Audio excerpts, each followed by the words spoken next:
स्वागत करते हैं आपका एसएसटी वर्ड में।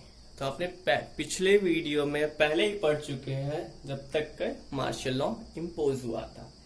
इस वीडियो में हम पढ़ने जा रहे हैं जलियांवाला बाग मैसेकर, मतलब जलियांवाला बाग नरसंहार। तो मार्शल लॉ इम्पोज हो चुका था अमृतसर में, जनरल डायर उसका कमांडर था।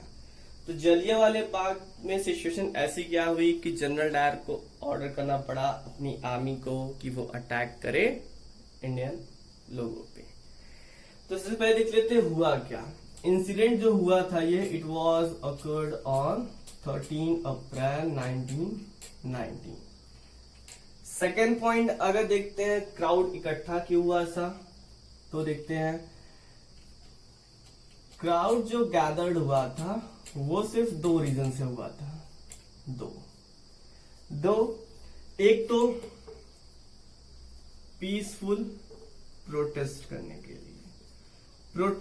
लिए क्यों? क्योंकि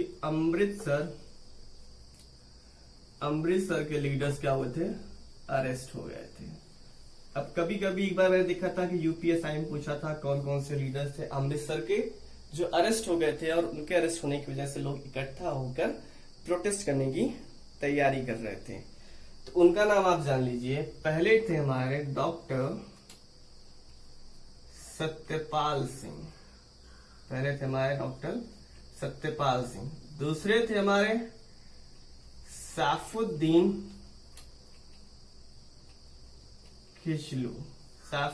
किचलू और डॉक्टर सत्यपाल सिंह। ये दो लोग अरेस्ट हो गए थे, इसलिए काफी लोग इकट्ठा हुए थे पीसफुल प्रोटेस्ट करने के लिए गवर्नमेंट के अगेंस्ट। दूसरा क्यों इकट्ठा हुए थे? To celebrate Baisakhi fair. काफी लोग इकट्ठा हुए थे बैसाखी का मेला देखने के लिए। तो जो बैसाखी का मेला देखने के लिए आए थे उसमें से काफी लोग आए थे टाउन के बाहर से। Most of people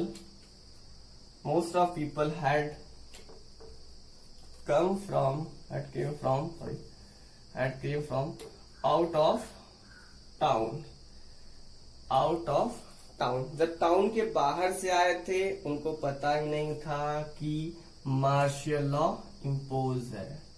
they were not aware from martial law में एक चीज और आपको बता दूं, ये बिल्कुल भी हमारे कर्फ्यू की तरह है। मतलब आप 3 लोगों से ज्यादा घूम नहीं सकते, भीड़ इकट्ठा नहीं कर सकते। ये भी था मार्शल लॉ में। तो काफी ज्यादा लोग जो बाहर से आए थे उनको मार्शल लॉ के बारे में पता ही नहीं चला। तो जब जनरल डायर को पता चला कि इतने लोग एक साथ इकट्ठा हैं, तो उसने क्या किया है, सबक सिखाने के लिए सोचा कि ये सही मौका है कि सत्याग्रहियों को सबक सिखाया जाए। जब सबक सिखाने की बात आई तो उसने क्या किया, अपने सोल्जर्स को ऑर्डर दिया। Dyer ordered his soldiers to close all entry and exit point. सारे एंट्री और एग्जिट पॉइंट को बंद करा दिया गया। सारे जब एंट्री और एग्जिट पॉइंट को बंद करा दिया गया उसके बाद क्या किया, और open fire on the crowd, और कहा कि आप ओपन फायर करिए क्राउड पे। जब क्राउड पे ओपन फायर कर रहे हैं, बेचारे बैसाखी का मेला मनाने आए हैं या फिर पीसफुल प्रोटेस्ट करने आए, हथियार लेके तो आए नहीं है। जब हथियार लेके नहीं आएंगे तो काफी हजारों लोग मारे जाएंगे। तो thousands of man, women, children were died. तो हजारों बच्चे, बूढ़े, आदमी, औरत सारे क्या हुए, मारे गए। ये था हमारा जलियांवाला बाग मैसेकर। अब बात करते हैं हम इंडियंस के रिस्पॉन्स की। इंडियंस ने जलियांवाले बाग को रिस्पॉन्ड कैसे किया। तो सबसे पहला जो नाम आता है हमारा आता है रविंद्रनाथ टैगोर का।